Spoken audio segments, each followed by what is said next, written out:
and welcome back to a great Wednesday night here on March 12th here as we're wrapping up Oklahoma State basketball season. I've got fellow Cowboy alumni here, Alexi Bollwerk, joining me, who's the guy I go to when it's all things basketball. Of course, you're not known as a basketball player by any means. You're a previous soccer player, football player, kicker, all that type of stuff, but you're the hoops guy that I know of, and you cover March Madness like I know no other. You follow the teams in the Big 12, a really good understanding of, hey, is this actually a really good year for the Big 12? The SEC's just showing us up a little bit, or what the deal is. So, wanted to have you on. I know you had season tickets for OSU in the past as well for hoops, and hey, we're really good friends. Both journalism major graduates here, so I want to bring you on and talk some hoops here.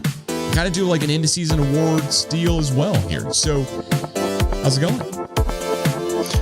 It's going well. I've got college basketball in the background here, so if you see me kind of look up a little bit, I'm going to see what's happening at the end of some of these games. We have really good matchups going on, so I have that going for me. Yeah, it's a great time in the season. We've got the end of the season in college basketball that, again, gets us to March Madness, and that's where all the crazy stuff happens. So looking forward to all of that.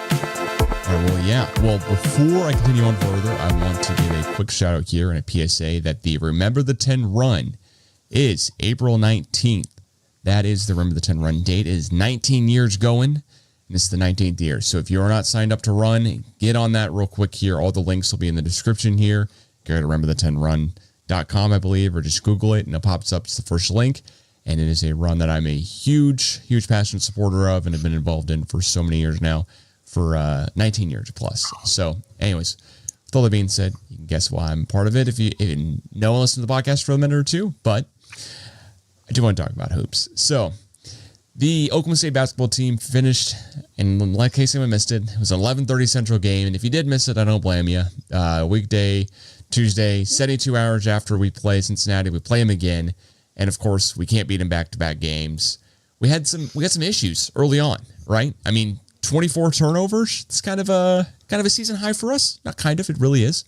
And Artur Dean did lead the first round so far here of the tournament, or led the first round, I guess you should say, in steals. But kind of besides that bright spot, there weren't too many others. Did you take away any other bright spots here from that game?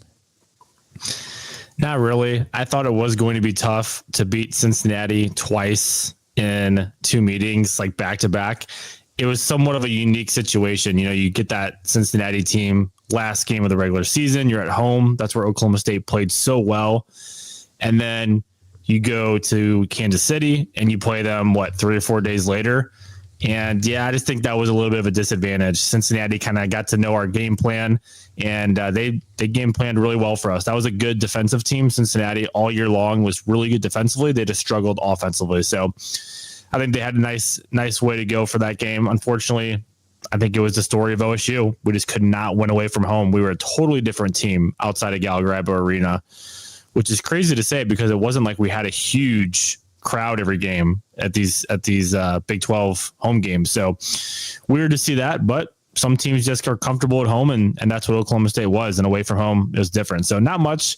I think it was just the story of the season. Played bad on the road, and that's what happened in Kansas City.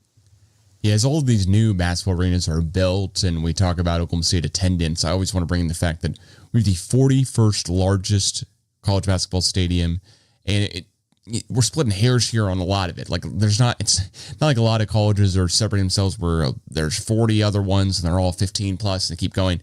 There's some, granted, for like Kentucky plays it basically an NBA size arena, but besides that, a lot of other schools here are in the same caliber, and it just looks much more empty when we're playing in 13,000 seat arena, and OU, when they open up their new one, it's going to be 7,000 seats. It's going to look a lot different.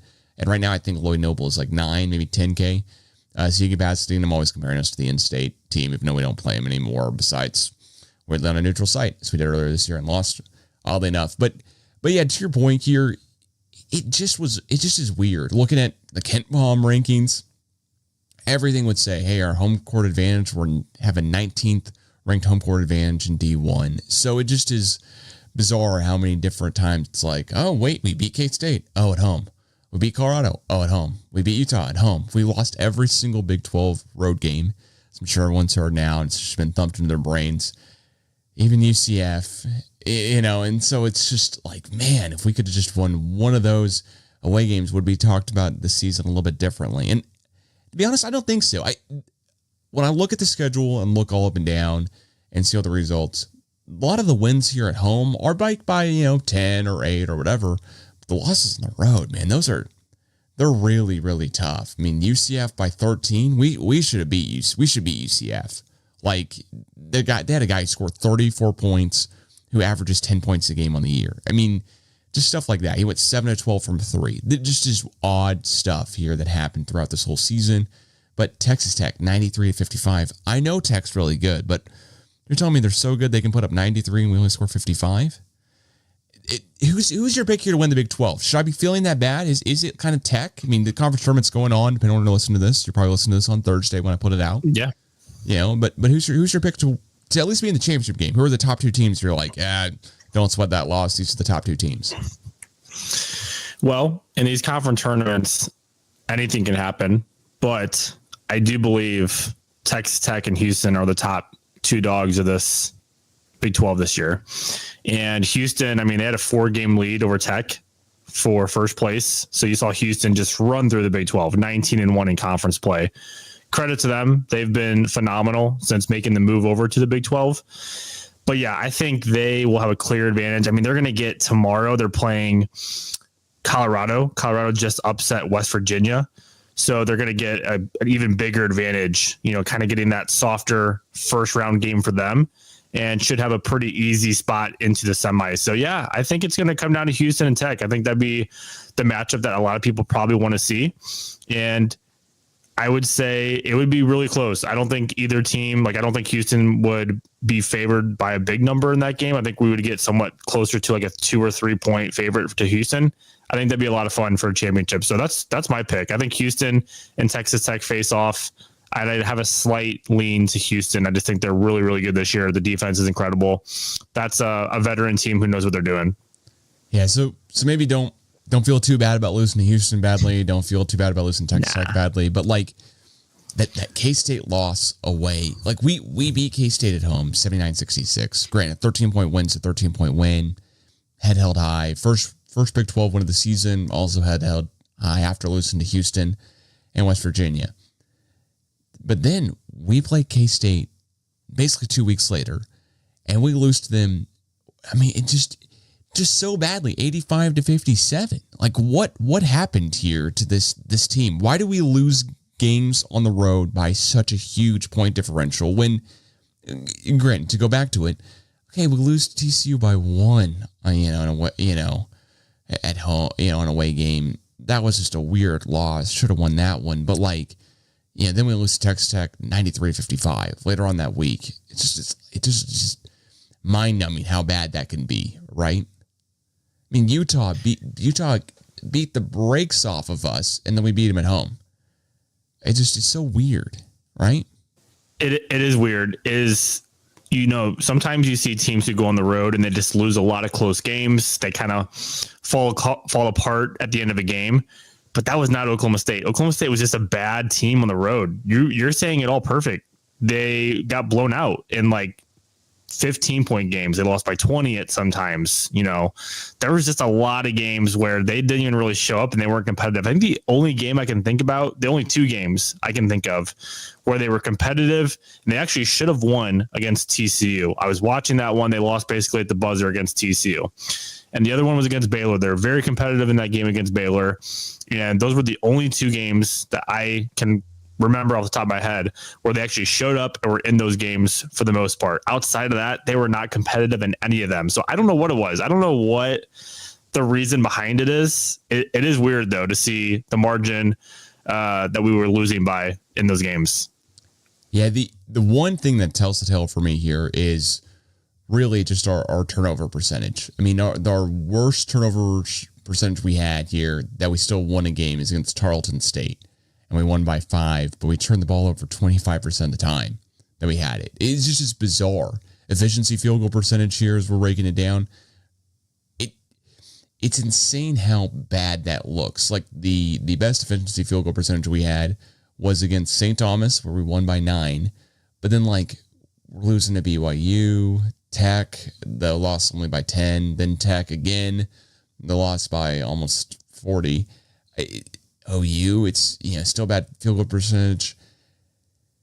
It really seems like it came down to our free throws. I mean, looking this up and down, free throw percentage here is just wild when you look at it, because our loss against TCU, we were 64% free throw percentage. Loss against Utah, also 63%. Now, granted, that Utah loss is 83-62. It's by 21 points. But like we beat TCU, weirdly enough, we shot the exact same free throw percentage in both times we played Utah.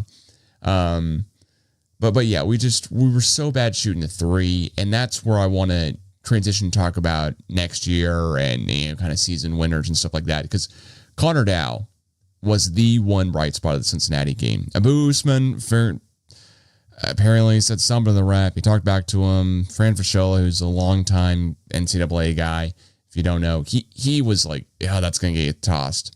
That's going to get you teed up, and that's going to be his day ending there. So he knows. I mean, the coaching staff knew probably to pull him back. When the announcer's like, yeah, that definitely will get you teched. It's rough when it's like an argument and the guy gets teed up and that ends his college career. I mean, unless we play in the NIT, which I'm not going to say we're not going to, but who knows? So that's tough here. But Connor Dow shot, he was 100%, I think, from the field in that game. He was, I believe, 4 of 4 from the three, had 12 points, and just lit it up. And that's a guy here who I think he's made 9 threes on the season. He was like 30% or something, or under 30% coming into the game. And I'm not trying to say Connor Dow is the next Keaton Page. Not at all.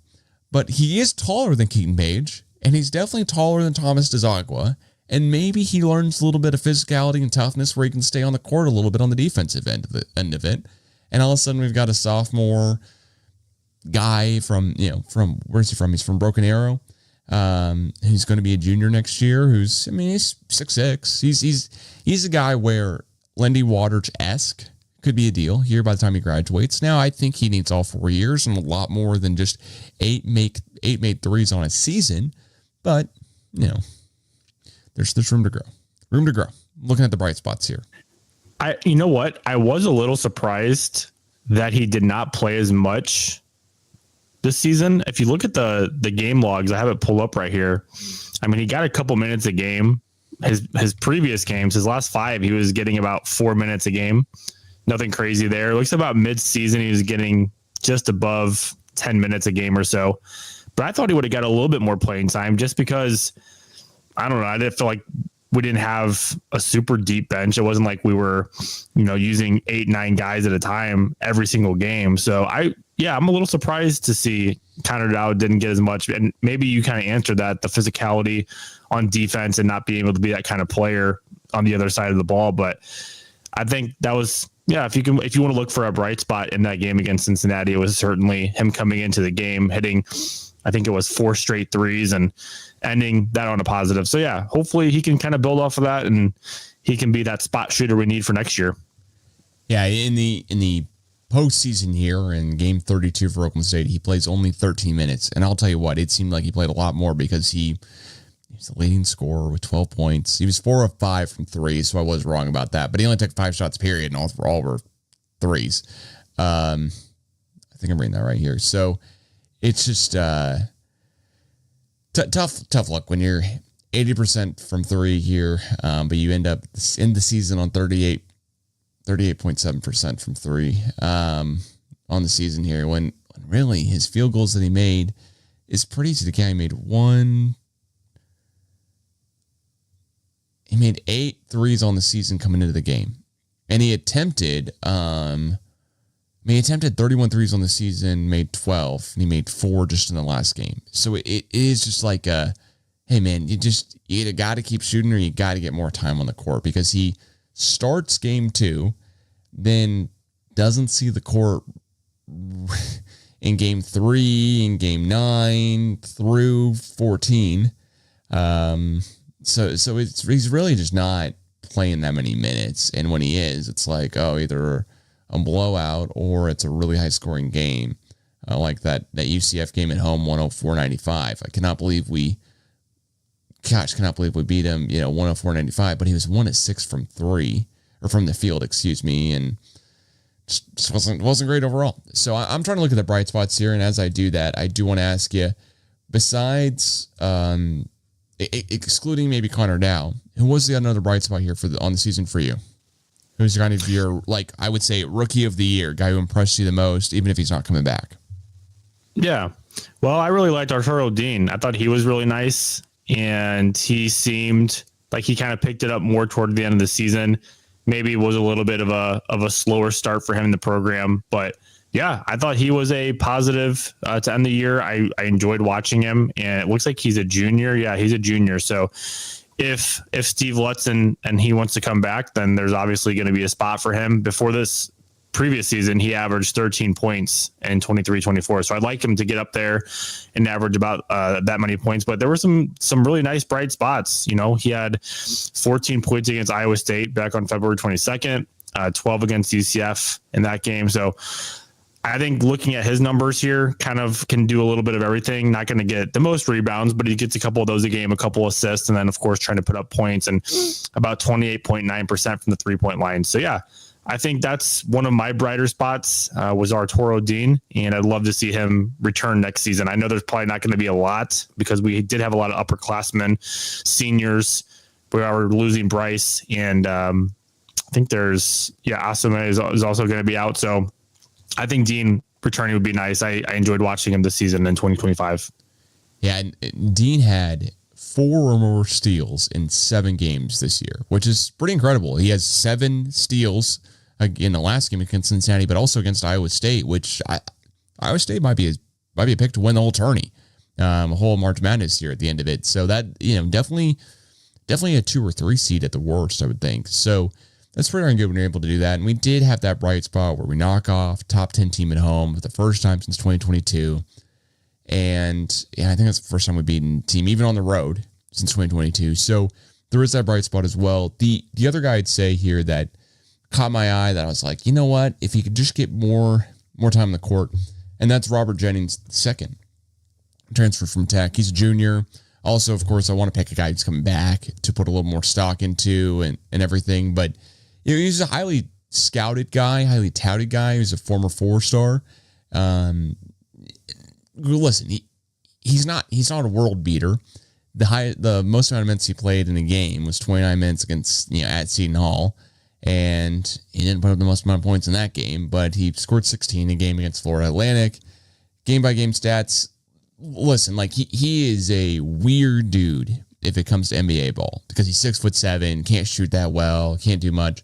But in college ball, we're talking about a guy who's if you remember Michael Cobbins from a couple of years ago or a decade plus ago, he's a guy like that who's oh man, he's 6'7", 6'8", but he just plays so much taller than that, so much more physical. And he's oh man, he could be our center in truly desperate times. We want to go super small ball. And it's a guy who I like watching play a lot. He made 7 free throws against Colorado. He had 8 attempts in that game. So he's not a bad free throw shooter. Now, granted, I'm not going to talk up the guy on his 3-point percentage because he shot 3 threes against Seton Hall. And, again, it's the game he played the most amount of minutes. So I'm not going to talk up the guy's 3. But there's some bright spots here for Cowboy fans here from this season. The other guys who have a possibility of returning besides Dean and Jennings is CJ Smith. Don't know much about him. He's a guy from Coffeyville, Kansas. That's where he transferred in from. But Jamarin Keller, he's a guy who I'm looking to see gets more minutes next year. And then, I don't know, besides that, it's kind of it. Chi Avery graduates. Bryce Thompson, as you said, graduates. Devontae Davis, who I honestly thought would see a lot more minutes this year, but he was a former Oklahoma State commit, went to Arkansas, transfers as a grad transfer in this year, and that's it. Khalil Brantley, also a senior. Brandon Newman, a guy who's followed Steve Lutz from Purdue, Western Kentucky, to Oklahoma State. He's also done. So there's just a lot of guys here where Drija Vukovic, I hope I'm saying that correctly. He's a freshman. He's 6'10". It's good to see 6'10" on the resume on the old roster here as a guy who's not a 5th year because, like I said, Abu is he's done. He's in his college career here, unless we do think make the NIT. So I mean, there's some guys I want to see come in next year that play a lot more in Lutz's system, and I think this will help. Just because you didn't end the season on a win, but we weren't going to. Like, there's no way we're going to win this in the season on a win, unfortunately. But we did end the regular season on a win at home, and I'll take that, put the little, feather my cap there and move on. Just because, I mean, there's not much else to say. Yeah, I think something to look forward to, at least, or something I would like to see happen in the offseason for this program, is get some freshmen, because there's really no impactful freshmen this season. A lot of that probably had to do with, Boynton going to the other school. Maybe we lost some incoming guys because of that. And of course, we talked about in our previous podcast that Lutz just didn't have that typical offseason to go out there and recruit and just bring in an entire class. So I think that was a little bit of a disadvantage for him. But now with a full offseason, he knows what he's got. And I think getting a couple of good freshmen doesn't have to be, top of the notch guys, but something that you can bring in and develop over the 4 years, or at least, 2 to 3 years, and just hope that you can build off of that. Because if we can get a nice mix of freshmen and some transfer portal guys, I think we can be a lot more competitive next year. We just have to find the right guys for the system is the biggest thing. But yeah, main priority, I think we need to go out there and try to find some freshmen. And I hope that we can do that. Some guys who can make an impact next year at some point, or at least that very next year as a sophomore, because we need it. We need to get a little younger. I think we were very veteran this year. We kind of just scraped the team together, and it was as good as it could have been. But I look forward to that for this coming season. Yeah, same here. The commits here we have that have signed their letter of intents is 2 separate guys here. Ryan Crotty, who's a shooting guard, 6'5", 4-star. He's the 4th best player in the state of coming out of Virginia, but ranked 82nd nationally. And then Mekhi Ragland out of Wichita, Kansas, center, 6'10", and 3-star. He's not ranked nationally, but he's 4th best player in the state of Kansas. So, I mean, it's good to get to those guys. And the other guy we have who's a hard commit here is Ben Ahmed, who's recently a hard commit here in this month, March 1st, 4-star center, 6'9". So, and he's 300-pound dude. So he's a big dude. But coming out of Connecticut, he's ranked 2nd in the state and 105th nationally. So we've got some guys with some size coming in, which I like a lot. But just to echo your point, would also really love some fast-paced guys, because I think we always need shooting, like for whatever reason. Connor Dow, if he can actually light it up and play some defense, be great. We just are not a 3-point shooting team. I don't think that's the way Lutz plays, honestly. I think he plays much more of just a fast-paced and really tough defense. But would love to see some more Arturo Dean-esque guys, just that way that basically whenever Arturo Dean is off the court, or whenever he's just a real bad mismatch because he is 5'11", then we've got at least some backup or some other guys here on the roster who could help him out.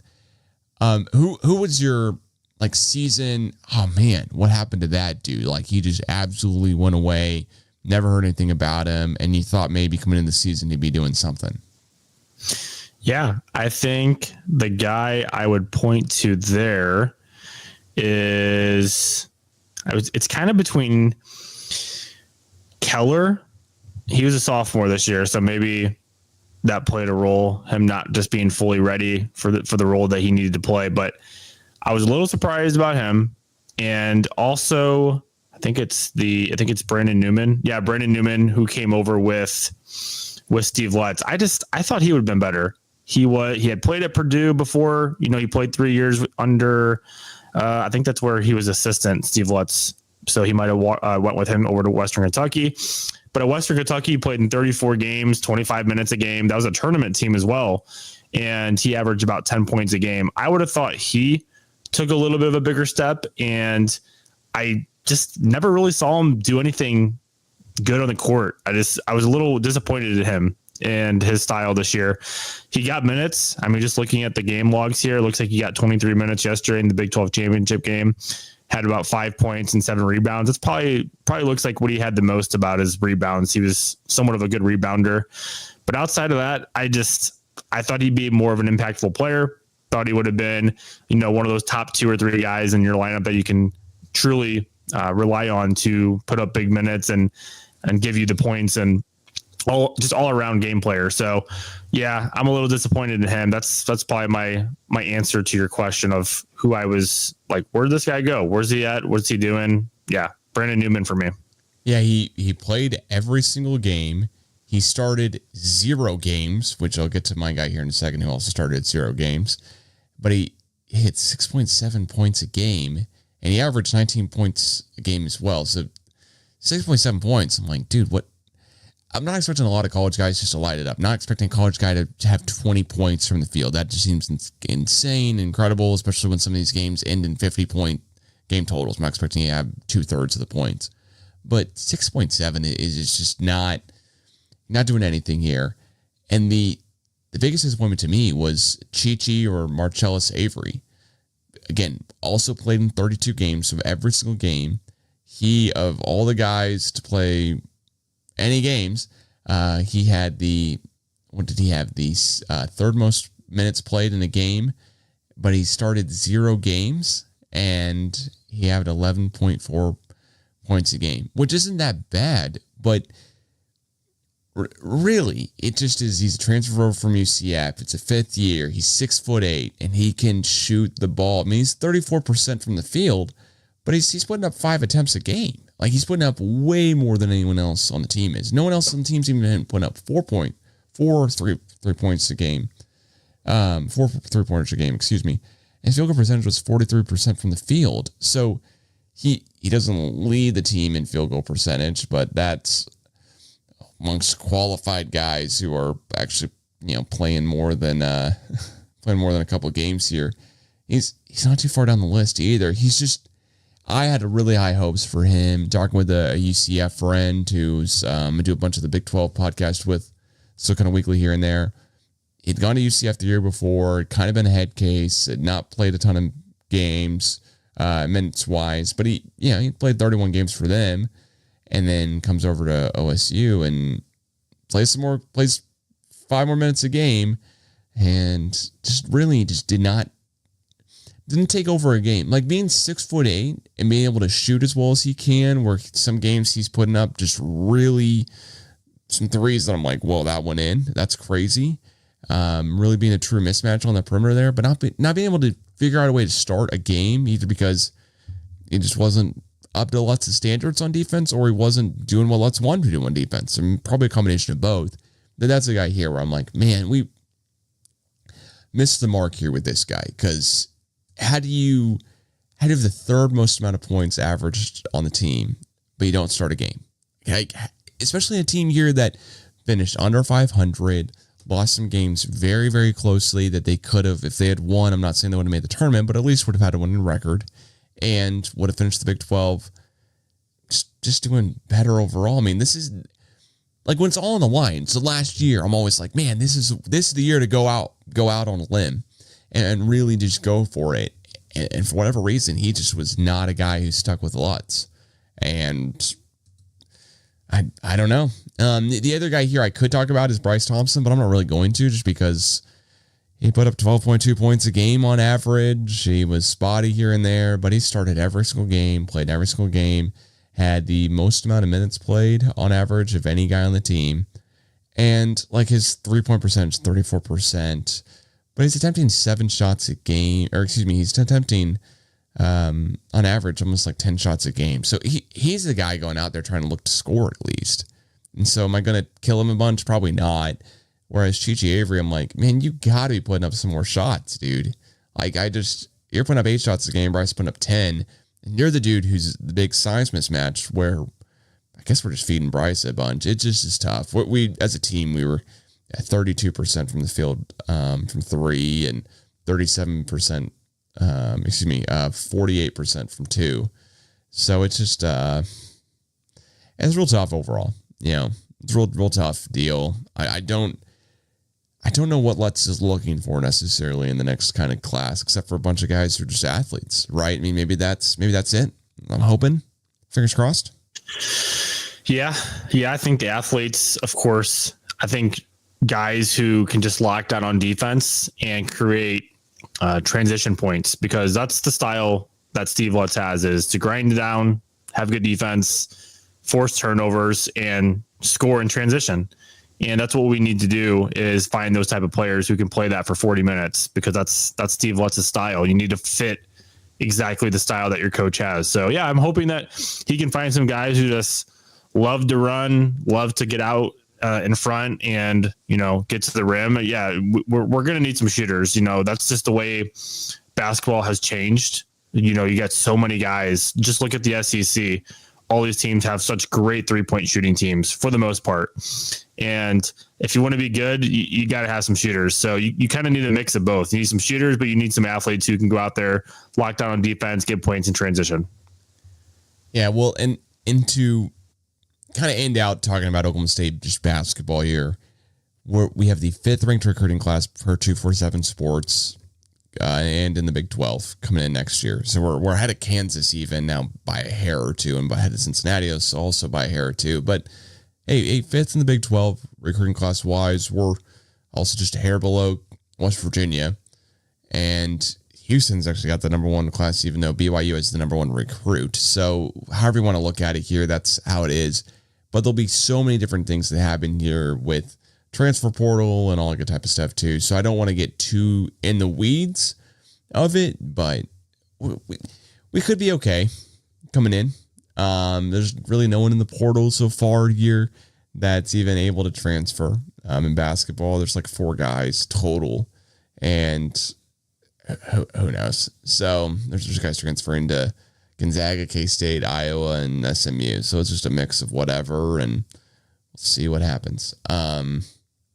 I'm excited. I'm excited for next year, though. I think this is a good year overall for Lutz. It wasn't a great year, though, by any means, but maybe this gets a couple of the juices flowing and people come back in next year, especially if we can get a couple good transfers and the recruits look good as well, too. That's my hope. Yeah, man, we just need to get back on track. Oklahoma State is too good of a program to be where we are right now, where we're just bottom of the Big 12. We're never really competitive. We're not making the tournament. We need to get back to what Galgaraba used to be. Fill the stadium, have fun teams. If Texas Tech can do it, if Iowa State can do it, those are the type of teams that we can be like. Those are programs who have had a lot of success in the last 10 years. And it all starts with having a good coach. I really do hope Steve Lutz turns out to be good for us. I think he can be, but we got to get back. We have to. We're too good of a program to not be making the tournament every year, or at least almost every year. I want a good program, and I want to be able to be competitive and just a top 5 or 6 team in the Big 12 every year. We can do that. We can get back to that.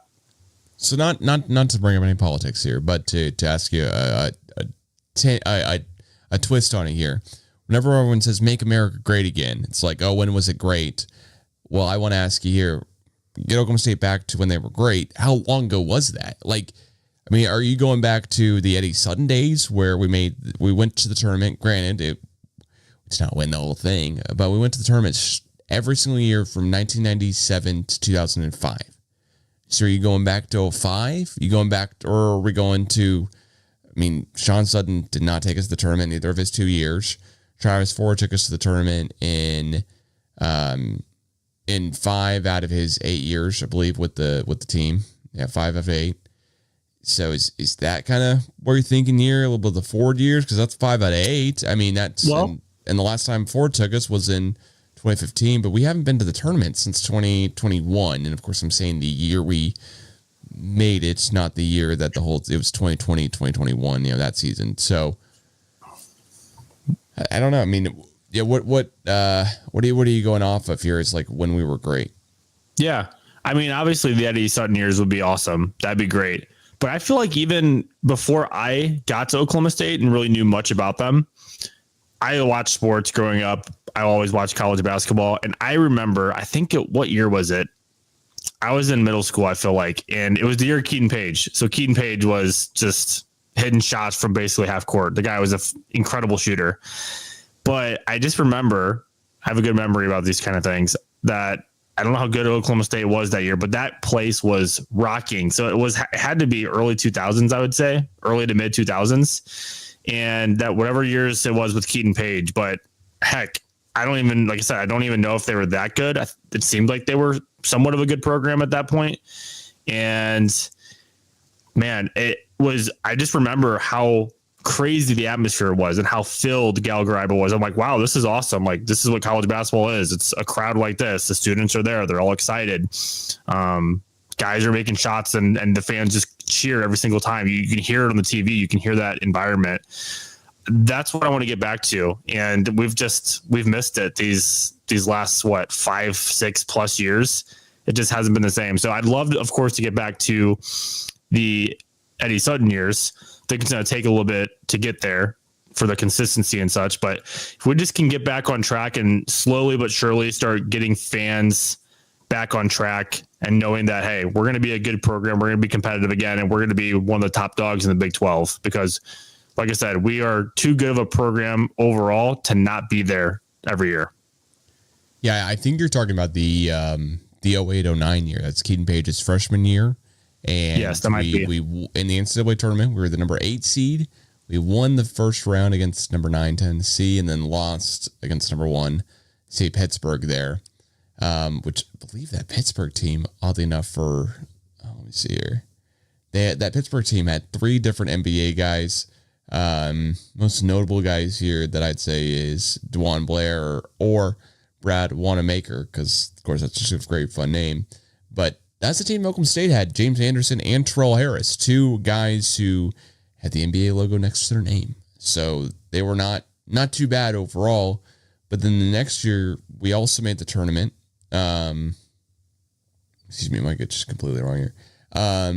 We also made the tournament. We just lost in the first round. And that was Fort's second year with the team. And that was kind of 2010. Then we missed the tournament 2 straight years. There's some are we going to fire Ford? What's going to happen? And then all of a sudden, Marcus Smart gets to town. And that's the 2012-2013 year where we were 13th in the AP poll at one point, finished the season 17th overall in the AP poll, and we ended up losing. We lost in the second round against Oregon here. And that Oregon team was pretty darn good. Pretty darn good, I will say. So it's weird. Yeah, Calvin, that was another year. Yeah. That was another year I remember because, again, I wasn't at Oklahoma State yet, but I remember being a college basketball fan and seeing how crazy Stillwater was, Galgariba for basketball. That felt like a really good team. Like, that's the kind of team that I feel like we should have just about every year. Somewhat like that, like a 24-10, maybe a little bit less, 22-11 kind of team. I feel like we could be that good of a team. And man, they had some fun players there. Like you said, Marcus Smart, but the fans and the environment that we had, that made it. That's what we need to get back to. That was a lot of fun. Yeah, that was a ton of fun, that kind of environment for sure. So, Marcus Smart and Markel Brown, of course, also 4-star and one of the highest rated recruits in Oklahoma State's history, and LeBrian Nash. Michael Cobbins, of course, on that team as well, too. And then a guy who is world-renowned in Mason Cox, but not necessarily USA renowned here because he plays Australian football. But anyways, I would love to see us get back to those years at least, or at least close to it, because if we can just remake in the tournament, I think that's the next bar. Let's make the tournament a couple years in a row, and then let's look after that. But we're not bringing in the number 1 overall recruit in the country again anytime soon in Cade Cunningham. We're not bringing in, Marcus Smart, in my opinion, anytime soon. But it's not to say that Lutz can't build one of these guys up to be like that, and then all of a sudden we're in the mix, maybe, because if a Big 12 school like BYU can get the number 1 overall player in the country, then I'm not going to say it's like automatic, but then it's possible Oklahoma State could get a number 1 overall recruit again, or a top guy like that. I mean, having a number 1 overall recruit on your team can bring in guys and get you plenty of interest and flack. And I mean, the Cade Cunningham season will always go down as a huge what if in my mind, because if Cade had come when Cade came and if there had been no NCAA sanctions hanging overhead, then all of a sudden we might have had 3 or 4 different other 5-stars on the roster. Devontae Davis might have also come to Oklahoma State. Now, granted, he might have also just not because Cade was coming, because he wouldn't have the same position. But we're talking about Bryce Thompson would have come that year, and fortunately went to That was the year he went to KU. That's also the year that Musa Cisse went to Memphis before he came to OSU. It just is a weird swinging doors or sliding doors. Great movie. And I'm going to be very curious here how Lutz builds out the program going forward and how much success he can have. But I do always want to ask Oklahoma State fans, like, oh yeah, I just can't wait until we get back. I can't wait until we get, and I'm like, dude, it's been a minute in my mind. Like the Eddie Sutton years where we were just like the 2 seed in the NCAA tournament. I mean, we're talking 04-05. It's the last time we were the 2 seed. Now we were the 4 seed with Cade, and that was in the 2020-2021 season. But that doesn't happen all the time where you have a number 1 overall guy, like I'm just saying. So, that Brad Underwood year, if we were the 10th seed, like we're 20-13. That was not the greatest deal ever. Yes, Underwood's doing great at Illinois. No disrespect to him there, but a ton of disrespect to the staff he left us with, of course, Lamont Evans. But I'm not out here to make enemies. I'm here to just bring back, hey, you know what? With Sutton, we were the 2 seed, the 2 seed, the 6 seed, 7 seed, 11 seed, 3rd seed, 9th seed, 8th seed. And then there's a couple years gap, and then all of a sudden we're talking 4 seed, 5 seed, 2 seed, 3 seed with Sutton. So hey, if we can get Eddie kind of times back, we're off to the races. And like you're saying, Iowa State, is Hillsdale Coliseum like that crazy of a venue where you're just intimidated? Clearly not. And because we've won there not too long ago, we've won there in this decade. And then, KU, like we somehow weirdly have their number every so often. And if Tech can build it out, Iowa State can build it out, why can't Oklahoma State? Like there's this like woe is me attitude or vibe that I get on Twitter, X, Threads, even Blue Sky at this point. And it's all like, oh, we're just that. I'm like, we're not bad. We're just in a lull. We can come right back. But this lull, I hope this lull is over pretty quickly here. This is the worst season in basketball and football we've had in quite some time. This is since the last time that we lost, had losing seasons back-to-back years is in the 80s. So before you and I were alive. So talking 30 plus years ago, which don't love when I hear those stats all being brought up again.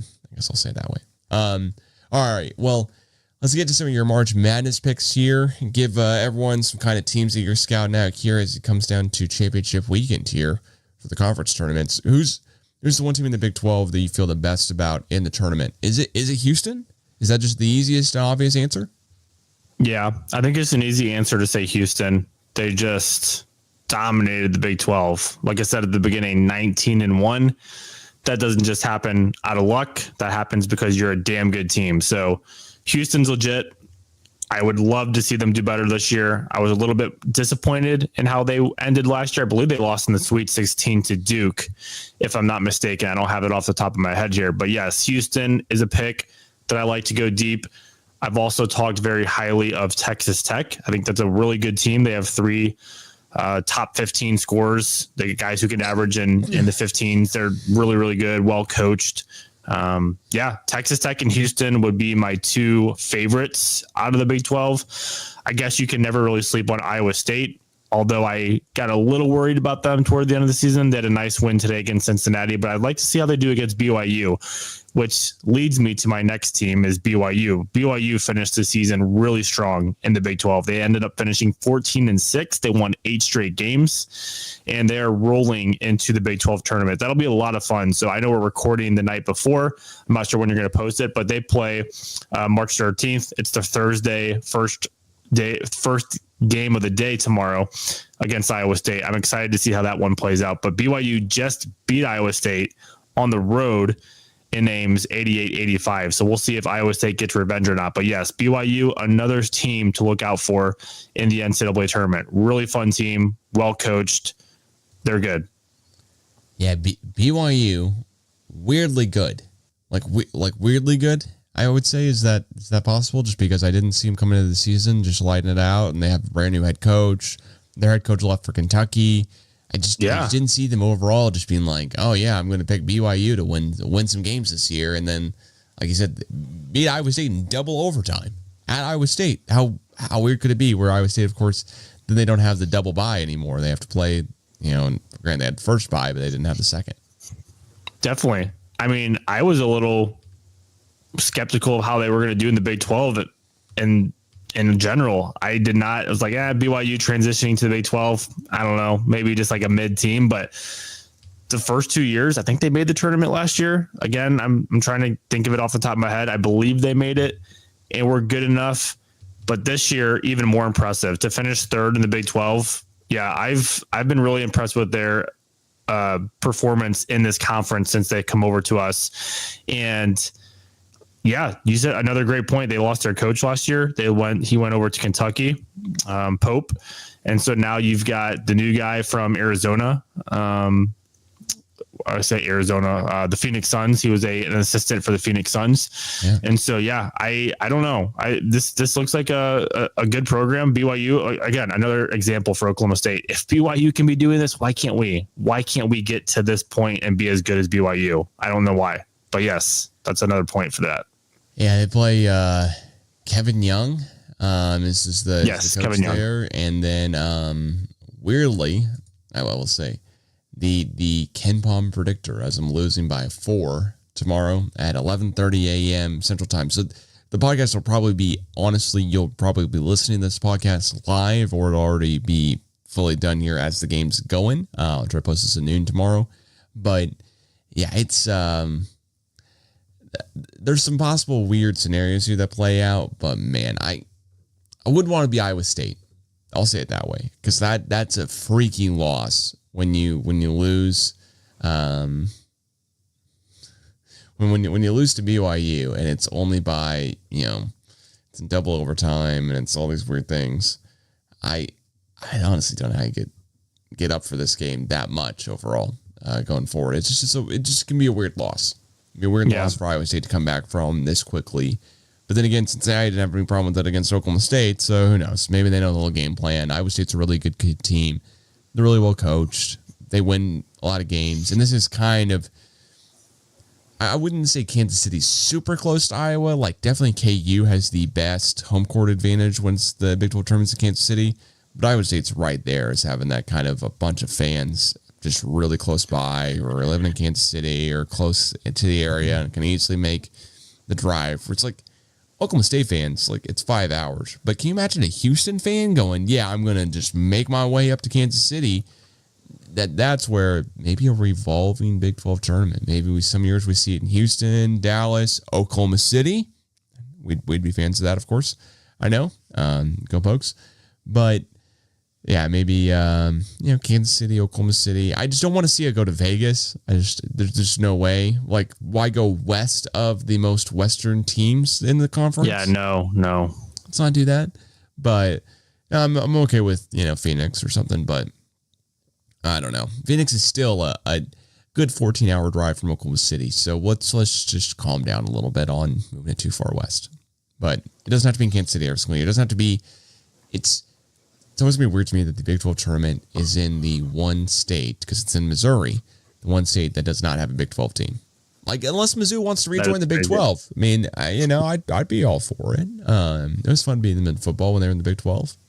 Fun sending out on a loss there with good old Zach Robinson at the helm. So, anyways, who's the most surprising team that you could see? Could you see like KU, who's the preseason number 1, kind of just light it up in the tournament this year and just really go on March Madness? Whenever I've won a March Madness bracket or March Madness pool, it's when they've won the tournament. But granted, I haven't won a tournament championship in a while, because since 2008, this is the last time I think I picked him and won with Mario Chalmers, sure, if I have that right. So it's been a minute. Been a minute for sure.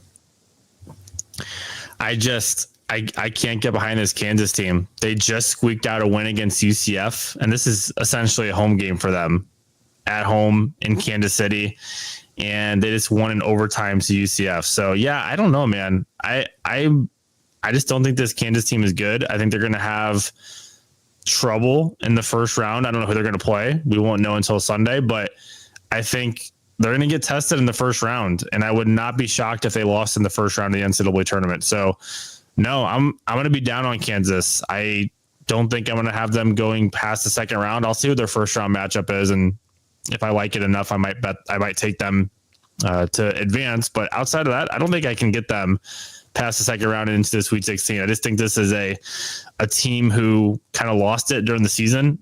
They maybe tried to get a little momentum back, but I just don't see it. I think this is a lost cause for Kansas. I don't see them doing much at all in 2025 March Madness.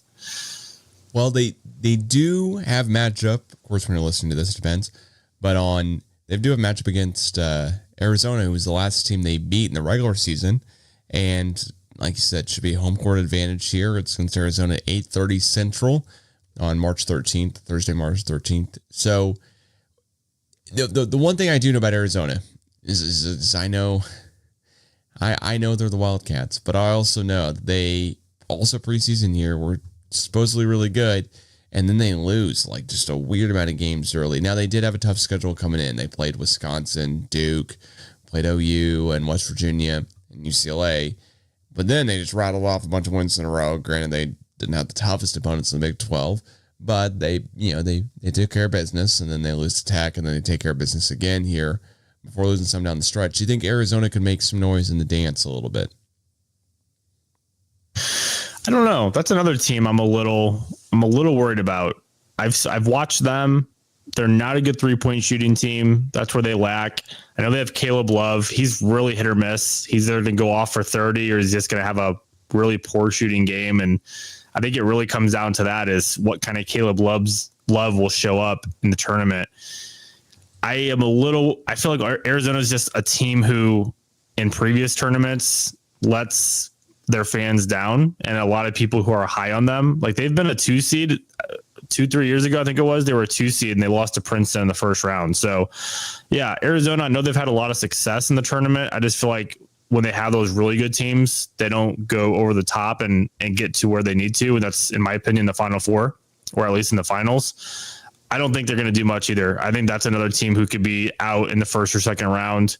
I think there's a lot of vulnerability there. And if they get down and they need to make a lot of shots, especially from three, I think that's where it's going to hurt them, is their lack of 3-point making. It's going to come back to hurt them at some point. Gotcha. I mean, they've Caleb Love is such a weird player from just still being college basketball 5 years in. He's, by the way, in case anyone's curious here, he's gained 10 pounds in 5 years. So hats off to him, because he's not grown an inch, but he's probably gained 10 pounds of muscle just looking through his stats here. But he's your guy, St. Louis, Missouri guy. You know, he's from the same place you are, and it's interesting to me how up and down his career has been, coming in from North Carolina in these past 2 years to Arizona. But I don't know. He's older than the average age of the Thunder roster at this point. So I'm curious if Caleb Love can make some noise here in the tournament. The one other guy I just want to talk about here and throw his name in before we kind of close out the podcast is the number one overall draft pick, the assuming number one overall draft pick, Cooper Flagg. Is Duke going to win it all this year? Is it inevitable? Or is there like just hey, Duke's not that good, they just have the best player? I just have never understood why that doesn't translate so much more in college basketball when you can have the best player. Like Anthony Davis, Kentucky. They win it all. He's the number one player. He's a big post player inside.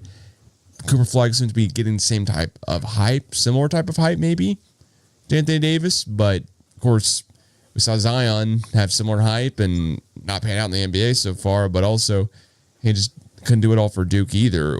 I guess what am I missing here? Why wouldn't Cooper Flagg and Duke just win it all? Yeah, this is a really good Duke team. Even with a down ACC this season, this is really, really good Duke. And if you just look at their schedule, they blew teams out. There was just nothing was close. I think the only game recently was Clemson, and they lost to them. That was on the road. I kind of expected something like that to happen at some point. Clemson's a good team in the ACC, but just looking at their metrics, they're top 5 in both offense and defense efficiency. They're very good. from the 3-point line. They are 8th best in the country from 3-point shooting. 2-point defense is great. They're just so good all around. You've got the best player, in my opinion, in the country, Cooper Flagg. Yeah, if Duke, unless they just give Duke the hardest path ever, and they're just giving them so many tough teams that it's going to be so hard to get through. That's the only thing I could think of happening, is just one of those matchups, because it is random. The tournament, one and done. You have one bad off night, you could be out. We've seen a lot of great, talented teams not win the championship because of March Madness being so crazy. You never truly know what's going to happen. But if we can go off of what happened in the regular season and what all the numbers are saying, this is a damn good Duke team. And if they don't win it all, it would be a disappointment. If they don't make it to the Final Four, it's a huge disappointment. But yes, I think Duke probably is the team who should be the favorite. And if all goes right, they should be the team cutting down the nets this year for the tournament. All right. Well, I have one more last thing for Oklahoma State fans here to get up on my soapbox for a second. And that's just to say, can we chill out on baseball for a minute or two? Like this team it's not doing as good as we thought they would.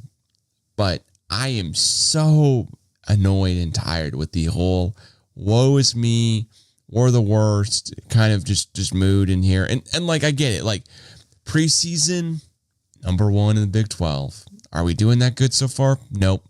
But have we played a lot of good teams? You betcha. Like, we've played so many great teams. If you're not out at over 8 half the games, then I'd almost just tell you, like, let's just hang out. Just, like, cool out a minute. Let's see what we can do. I understand. It's not great when we're losing to teams you would think we would beat. But I'm okay on Oklahoma State baseball. Just at least, like, let us get into official Big 12 play before we say the skies completely fell on the whole entire season. I understand this is right at every single person on Twitter. I'm not calling it X because the owner is different. But I got to say, play West Virginia this weekend.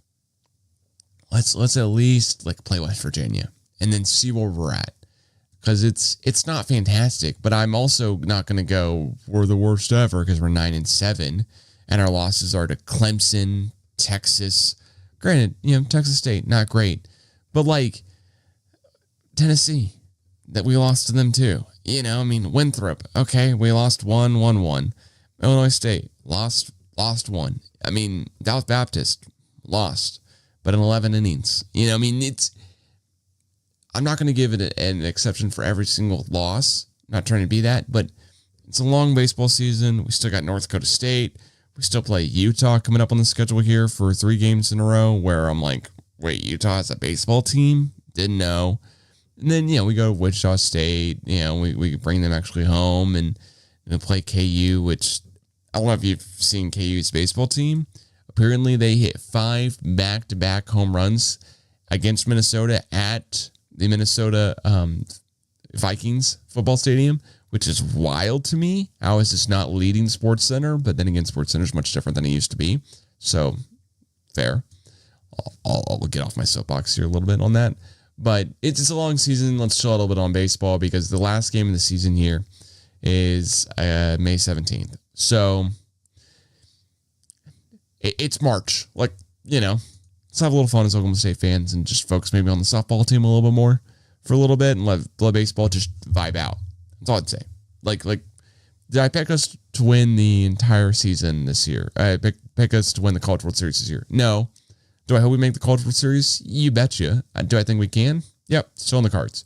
So, baseball, one of the greatest things is that, like, if you get into the postseason, then anything can happen, and there's regionals and super regionals and all type of stuff. So, anyways, there's my 5-minute long soapbox here about Oklahoma State baseball. But any other things you want to shout here? The Cardinals making some moves, or you're not really an NFL guy, so I would ask you if your St. Louis Rams are doing anything. But of course, they're gone. Yeah. They're in LA, so I don't know. Yeah. And other news and notes you want to shout here is is Harrison Bader still on the cards?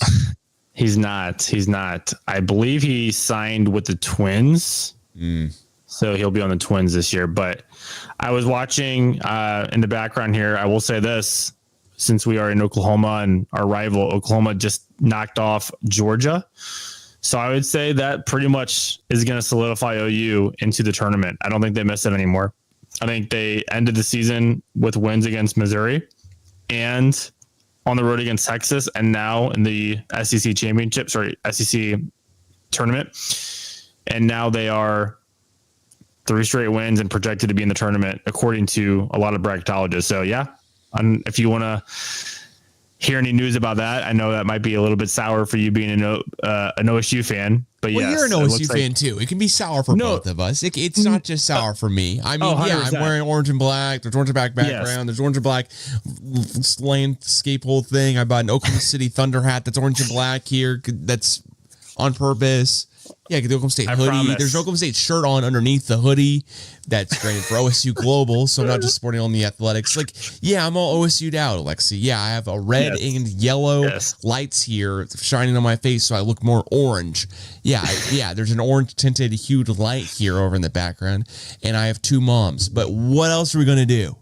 So anyways, I don't know. It's just a wild deal overall how much of an Oklahoma State fan I am. It is my entire personality as a human being. Now go on. I like it. I like the passion. But I was just saying it more as like, yeah, us being OSU fans, here we are on the podcast. And unfortunately, we see OU wins and they're going to be in the tournament. Yeah, it is disappointing for sure. I thought they fumbled a lot this season in the SEC, but it looks like, they did enough and they're going to be in. So we'll see where they get placed on Selection Sunday, but I just want to throw that out. It looks like they play Kentucky tomorrow. That should be an interesting matchup. They play Kentucky in the second round of the SEC tournament. Is it bad if I just want Kentucky just to blow the doors off of them? Can I be a hate watcher? Like, let's just hate watch OU at this point. I mean, what's the fun in life if we're not hate watching a team? All right, we want to do a little ripping here. Let's end on this, okay? We're not going to end on saying Oklahoma made the tournament. We're going to end on a good old ripping, and I'm going to give you a perfect clip right here that you can clip and you post it anywhere you want. All right, I went to the game last week, Oklahoma versus Missouri.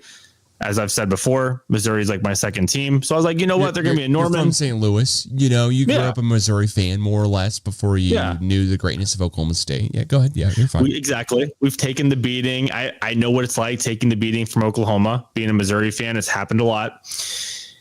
But I'm going to say this. I was at the game, and Oklahoma, as we know, is on the bubble. Now I think they're in.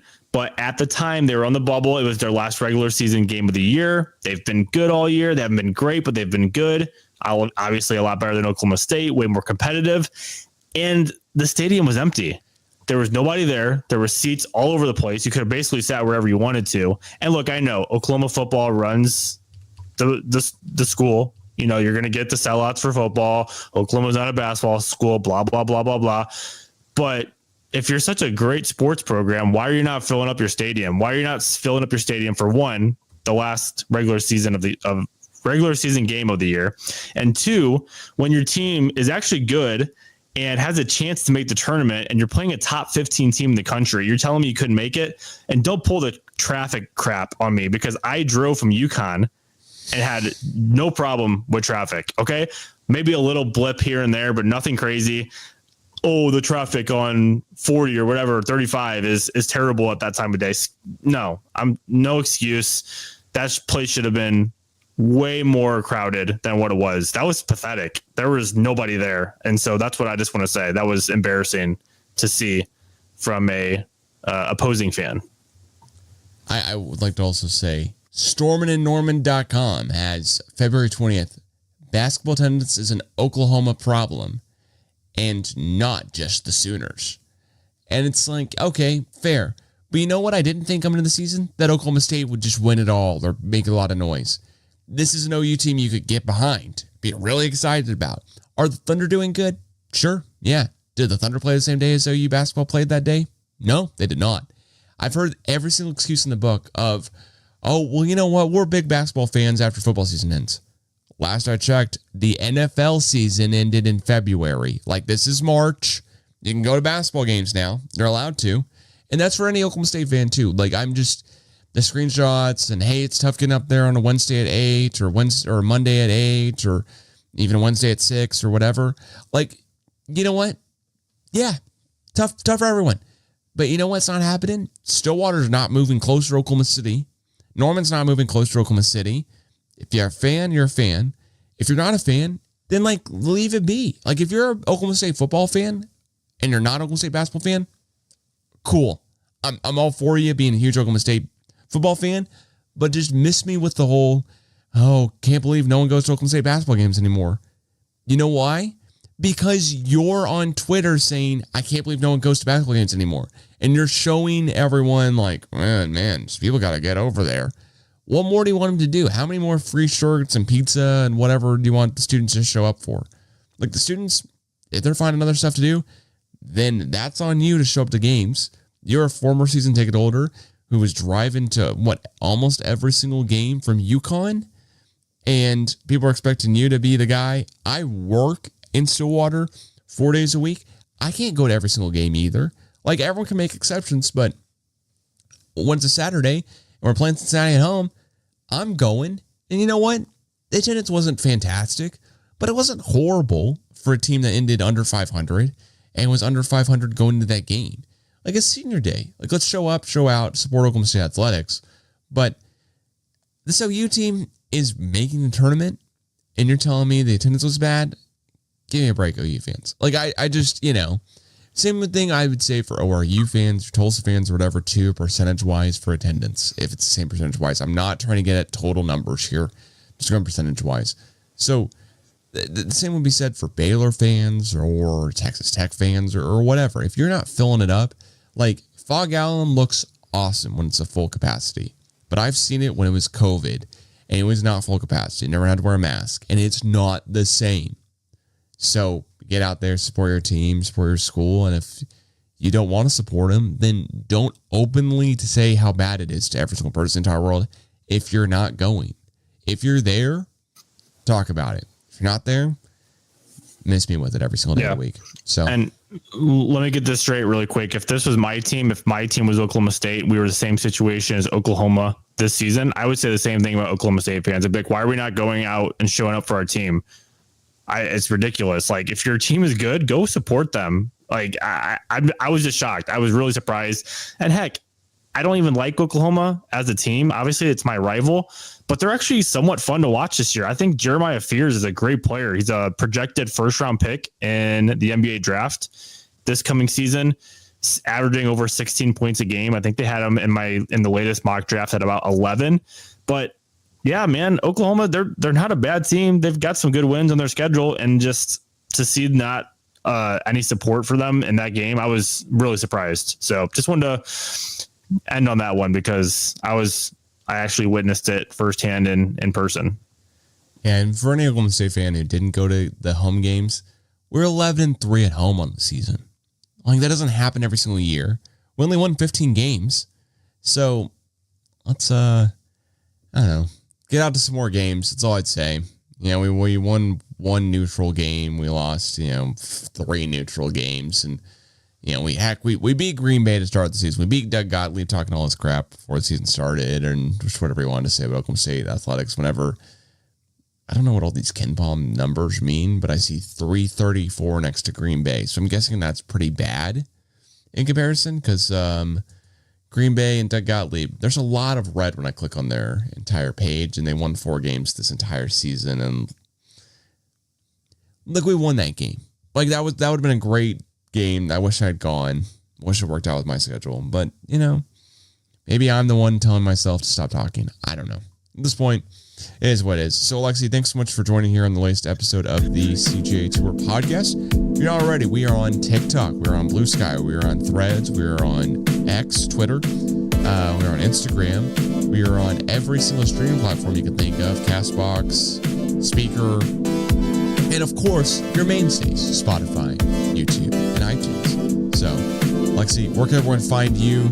Listen to more of your stats, news, notes, and follow or take all of your predictions. If you like sports, but of course sports betting, and you just want to get a different perspective on things, you can follow me on X/Twitter. I call it Twitter still, It's Deep Pockets Bet. You can follow me there. I'm on TikTok as well and Instagram, trying to build up both of those pages. But yes, a lot of fun stuff I add there. And as baseball season kicks in, especially Major League Baseball, that's where a lot of my other content will come. So follow me there. I'll have a lot of fun with you guys. Yeah, can't wait for you to talk more about the San Diego Padres. Excuse me. I know you're going to talk some St. Louis Cardinals and just whatever the picks of the day are, be it. But for sure, San Diego Padres, one of the former employers, so always got to shout them out. But they're also the big team I'm a fan of here, of course. So, well, that being said, Alexi, I will maybe see you at spring training next week. I don't know. Maybe you'll see me on TV catch a home run ball. Hey. I'll tell you what, I won't be talking crap to Juan Soto and then catch the home run ball. I'll stand way out of the way and let the kids get that one in case that does happen for that unlucky fan. So thanks for running, and we'll catch you guys again soon. Peace.